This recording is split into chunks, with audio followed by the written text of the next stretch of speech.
आज मैं प्रोफेग के बारे में बतावेंगे। प्रोफेग क्या होता है? ये बैक्टीरिया और वायरस का रिकम्बिनेशन का एक प्रकार है, दोनों का जेनेटिक मटेरियल का रिकम्बिनेशन का प्रकार है। और जब आप वायरस में बैक्टीरियोफेग का लाइफ साइकिल पढ़ेंगे, लाइसोजेनिक साइकिल, उसमें आपको ये जिक्र होगा। प्रोफेग, प्रोफाग, फाग के भी नाम से जानते हैं, PHAG, ये एक तरह का जेनेटिक मटेरियल है। कैसा जेनेटिक मटेरियल?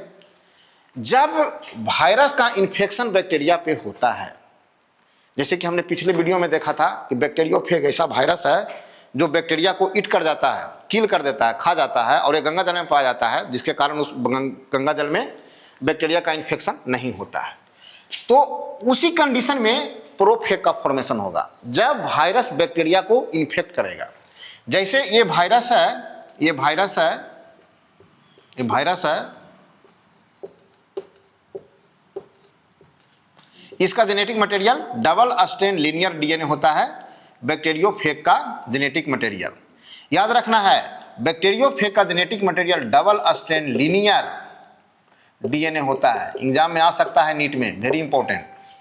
और जब ये बैक्टीरिया को इन्फेक्ट करेगा, जब ये बैक्टीरिया है आपका, लाइक दैट, जब ये बैक्टीरिया का इन्फेक्ट करेगा, ये बैक्टीरिया का प्लाज्मिड है, ये बैक्टीरिया का प्लाज्मिड है,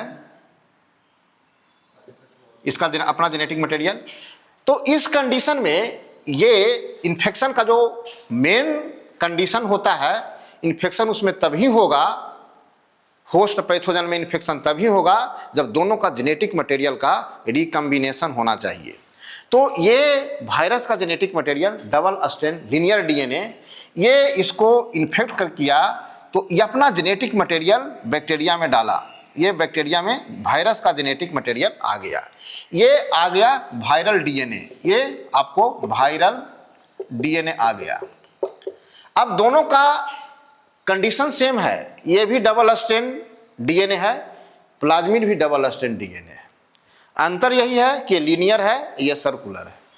अब देखिए, अब क्या होगा कि इसमें एंजाइम के मदद से बहुत सारा एंजाइमेटिक रिएक्शन होता है, आपको बायोटेक में हम अच्छे से इसको डिस्प्ले करेंगे, मगर अभी आपको इतना ही जानना है कि ये जो डबल स्ट्रैंड जो डीएनए है, ये बैक्टीरिया के प्लाज्मिड में इंटरसेक्ट करता है।